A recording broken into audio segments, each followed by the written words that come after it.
10 minutos de la mañana, estamos de regreso en Siempre en Casa. Mi nombre es Diego Pajares Herrada. Estás escuchando, estás viendo RPP, la voz de todo el Perú. Y continuamos a hacer nuestra secuencia de emprendimiento. Y nos escuchan en todo el Perú y estamos seguros que alguien, tú que nos estás escuchando, de repente tienes una pequeña empresa, mediana o gran empresa, y que has conformado con familiares, ¿no? Es una empresa familiar, llamémoslo así, ¿no? ¿Y cuáles son los principales problemas, retos a los que se enfrenta una empresa familiar? ¿Cómo podemos orientar, tener las reglas claras, ¿no? En una empresa familiar, ¿se deben poner reglas o no? Estas son algunas de las preguntas y respuestas que se hacen en 100 preguntas y respuestas sobre empresas familiares, un libro de Pablo Montalbetti, decano de la Universidad Tecnológica del Perú y asesor de empresas familiares, a quien tenemos ya en cabina y le damos la bienvenida. Pablo, muy buenos días. Gracias, Diego, por la invitación. Encantado de estar con ustedes. Bueno, lo primero que me llama la atención de este libro, que se va a presentar, por supuesto, en la Feria Internacional del Libro de Lima, en Jesús María, es que es bastante práctico. Está enumerado los casos, no es una novela, no es algo que uno va a leer de corrido, sino es que hay casos enumerados, ¿no? Que son muy prácticos y están basados en su experiencia. Es justamente el título. El título quiere ser claro y el libro lo es exactamente igual. 100 preguntas concretas, directas, a la vena, como decimos, en base a mi experiencia, haber asesorado más o menos a 100 empresas. Y la idea es compartir estas experiencias para que aquellos que tienen un emprendimiento, como dijiste, una empresa pequeña o mediana, pueda fortalecer el desarrollo de la familia dentro de la empresa y la viabilidad futura del negocio. Ahora, ¿cuáles son vamos a llamarle retos, ¿no? Más que problemas, retos a los que se enfrenta una empresa familiar en el Perú? Yo diría que hay 3 retos principales. El primero es un reto que se llama de la sucesión. ¿Cómo lograr que la familia, el fundador, pueda mantener esa actividad a través de sus descendientes, de sus hijos, primos, hermanos, etcétera, y por lo tanto pueda seguir desarrollando esto dentro de la familia? El segundo factor es la división de funciones dentro de la empresa. Uno de los grandes temas de conflicto a veces es qué hijo hace qué, o en qué área está, o qué función cumple, qué derecho tengo, qué poderes tengo para actuar o decidir o no, que es otro tema de conflictos permanente. Y el tercero es, como siempre, la prudencia financiera, es decir, la necesidad de que los ingresos que se obtengan de las ventas de los servicios o productos que se ofrezcan puedan ser reinvertidos correctamente para lograr un buen crecimiento de la empresa. Qué interesante lo que dice, ¿eh? Hay hasta series de televisión basadas en la sucesión de una empresa. O sea, el tema familiar es bastante, por lo mismo que se conocen, por todo esto, es delicado, ¿no? Pero ¿qué pasa, por ejemplo, cuando, una familia no puede ser tan extensa de hacer todo en la empresa? Hay también agentes externos que no son familia. ¿Cómo lidiar, por ejemplo, con... ¿es un problema o es un reto lidiar también con gente que no es de la familia que está en la empresa?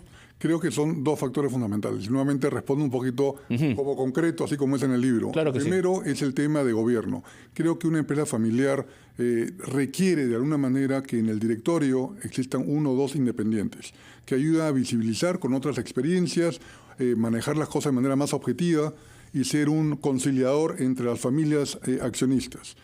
Y en segundo lugar, creo que es fundamental la participación de terceros no familiares que puedan ocupar algunas gerencias por algunas experiencias específicas que pueden tener. Y tercero, como siempre, está el asesor en diferentes materias, finanzas, marketing, desarrollo organizacional, etcétera, que pueden complementar justamente a este crecimiento.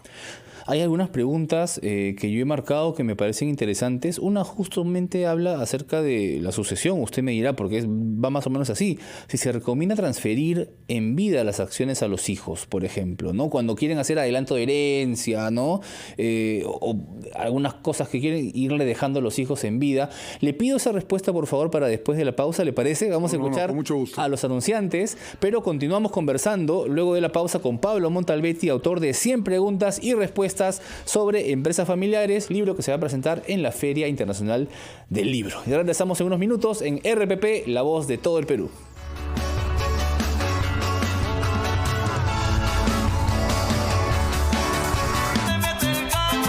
11:19, seguimos con Siempre en Casa. Diego Pajares Herrada. Estamos conversando acerca de emprendimientos familiares, emprendimientos familiares y libros, además, porque Pablo Montalbetti, decano de la Universidad Tecnológica del Perú y asesor de empresas familiares, va a lanzar el libro 100 preguntas y respuestas sobre precisamente empresas familiares, y tenemos a Pablo Montalbetti aquí en cabina contestando amablemente nuestras consultas. Yo le había dejado una antes de irnos a la pausa, que era la siguiente: si es bueno adelantar acciones a los hijos cuando los padres aún están vivos en una empresa familiar, ¿no? A veces el papá quiere, bueno, hijito, yo te voy adelantando algunas cosas y las pongo a tu nombre. ¿Esto es favorable o no en una empresa familiar? Bueno, yo he vivido dos experiencias o varias experiencias en los dos sentidos. En uno que sí ha contribuido, porque logra un mayor compromiso, sobre todo cuando los hijos trabajan en la empresa. Yo creo que no hay que apresurarse en el tema de acciones, hay que ver si el hijo realmente le interesa, aporta, se desarrolla o va por otro camino. Entonces sí puede darse, el porcentaje no puede ser muy grande en el corto plazo, debe incentivarlo a seguir trabajando en la empresa, pero luego de tener cierta seguridad que efectivamente se quiere desarrollar dentro de la organización. Uh-huh. Vamos a hacer algo, vamos a abrir nuestras líneas, porque seguramente tú que nos estás escuchando en cualquier parte del Perú, o que nos estás viendo a través de la multiplataforma de RPP Noticias, tienes preguntas acerca de tu empresa familiar. Llámanos por favor al 212-4100, 212-7165 y gratis desde regiones al 0813-1400. ¿Alguna duda acerca de tu empresa familiar? De repente no sabes cómo, ¿no? Si hay que delegar o no, qué hacer con los trabajadores que no son familia, cómo hacer permanecerlos en el tiempo. ¿Alguna consulta que tengas? El señor Pablo Montalbetti, con muchos años de experiencia asesorando empresas familiares, muy gustosamente nos va a contestar. Y mientras van entrando las llamadas, que ya por ahí están llamando, me dicen, señor Montalbetti, ¿usted diría que las empresas familiares son un gran porcentaje en el Perú, en el mundo? ¿Son la mayoría? Sí, en el mundo se estima que el 80% de las empresas son familiares, representan más del 40 o 50% del PBI, representa alrededor del 80% del empleo. Entonces son realmente fundamentales en lo que es la economía mundial, ¿no? Es decir, digamos, incluso en el Perú, las empresas familiares son principalmente las que mueven. Sí, son las que mueven efectivamente. Toda empresa prácticamente nace familiar. Muchas continúan siendo familiares y luego otras o desaparecen o son vendidas a organizaciones no familiares. Perfecto. Tenemos ya una llamada. Tenemos una llamada de Patricia desde el INSE. ¿Cómo estás, Patricia? Buenos días. Tu consulta. Buenos días. Para hacer una consulta al doctor. Mi madre me dejó en anticipo de herencia una propiedad, pero yo tengo 2 hermanos. Bueno, obviamente yo en esa propiedad he hecho arreglos y he hecho una construcción de más pisos. Sí. Mi pregunta es la siguiente. Bueno, nosotros convivimos bien con los hermanos porque todos somos solteros.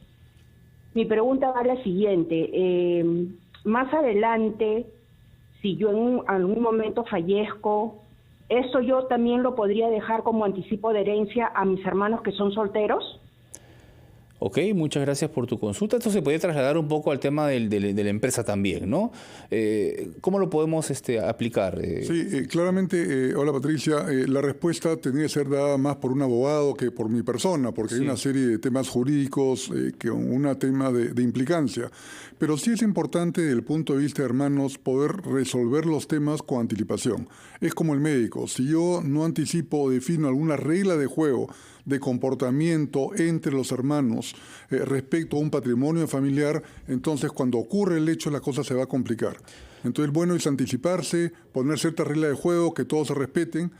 En las empresas familiares se llama protocolo familiar o lo que llamo pacto de honor, en el cual se definen las ciertas reglas de comportamiento de la familia respecto a la empresa.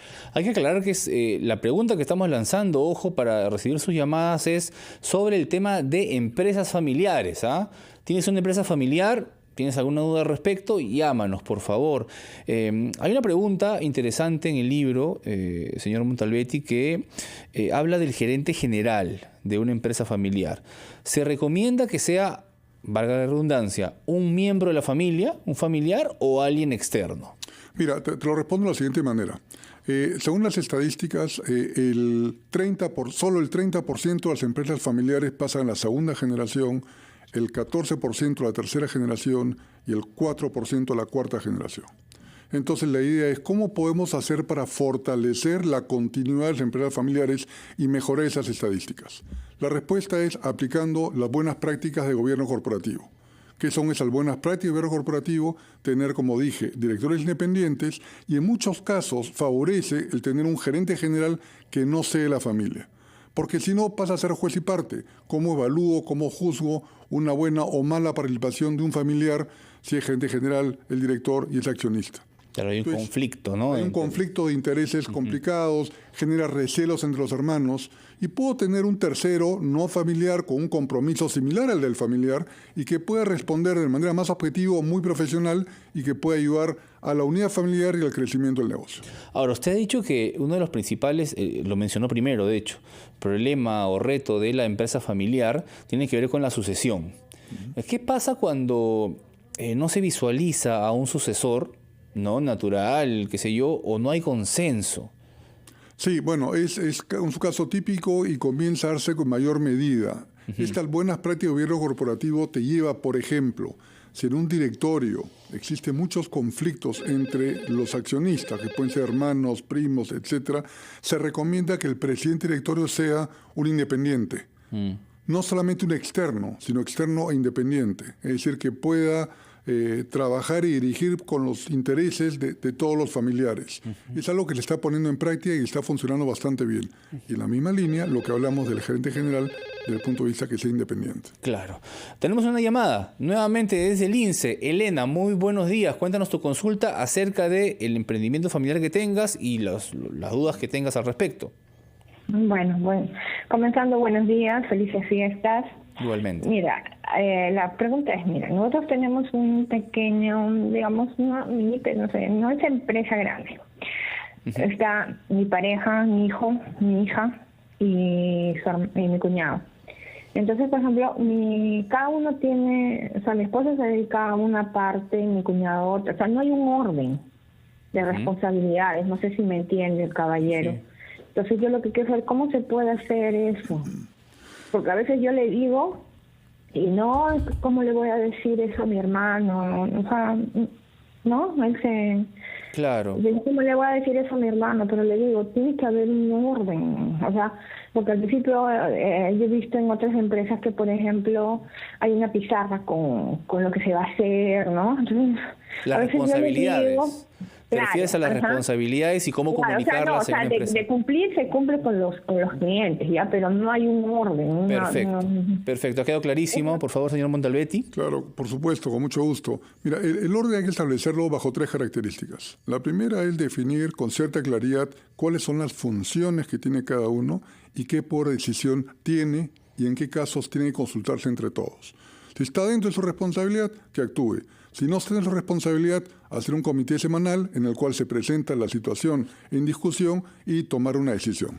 En segundo lugar, creo que es importante el liderazgo. Independientemente de la cantidad de acciones que puede tener uno más o menos que la otra persona, alguien tiene que liderar esa comunicación. ¿Quién es? Aquella persona que de manera objetiva y de manera independiente pueda lograr una mayor conciliación entre todos.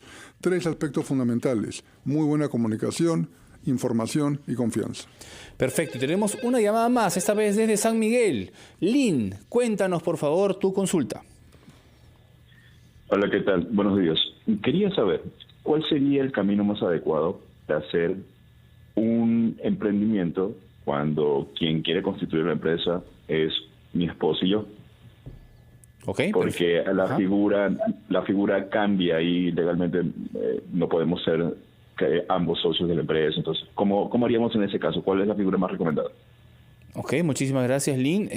¿Las empresas se pueden conformar también entre esposo y esposa? Sí, por supuesto. Ahora, nuevamente, yo siempre digo que hay un tema legal detrás de todas esas definiciones. Pero sí, perfectamente se puede hacer una empresa con su esposa. Eso no tiene ninguna limitación. Sí es un tema importante que, como dije, puedan de alguna manera tener claridad los roles que cumple cada uno en la empresa. Ese es uno de los principales motivos de diferencias o de conflictos familiares cuando uno se mete en la labor del otro y así viceversa, de forma viceversa. En la medida que se dividen bien las funciones, y ideal un tercero, que a veces pueda facilitar una intervención, una definición o una perspectiva distinta, pueda facilitar. Entonces yo recomendaría un tercero, aunque sea con 1% o con 2%, que pueda ayudar a conciliar los intereses de los esposos. Perfecto, señor Montalbetti. Por favor, cuéntenos, ¿en qué día, a qué hora, qué fecha, ¿no?, va a presentar 100 preguntas y respuestas sobre empresas familiares, su libro, en la Feria Internacional del Libro, por favor? Sí, por supuesto. Igual quiero agradecer a Planeta, quien ha tenido la confianza de poder publicar mi libro. Y la presentación la vamos a hacer el próximo sábado, 5 de agosto, a las 6 de la tarde, en la Feria del Libro. Perfecto, ahí estaremos entonces para escuchar un libro bastante didáctico, un manual prácticamente. Correcto. Para poder sobrellevar las empresas familiares que, como usted bien han dicho, pues mueven mucho, son gran mayoría en el Perú, no solamente en el Perú, en el mundo también. Muchísimas gracias por haber estado aquí, al señor Pablo Montalbetti, decano de la UTP, ¿no es cierto? Correcto, gracias por la invitación. Y además con amplia experiencia en asesoría de empresas familiares. 11:30 en punto, vamos a actualizar los titulares, pero quédate en sintonía porque tenemos mucho más. Ya viene, ¿quién viene? Ya lo he visto caminando por ahí en la cabina. Viene Cucho, ¿no? Viene el gran Cucho La Rosa, ¿eh? A esta hora que ya nos da un poquito de hambre. Después de la pausa regresamos con él.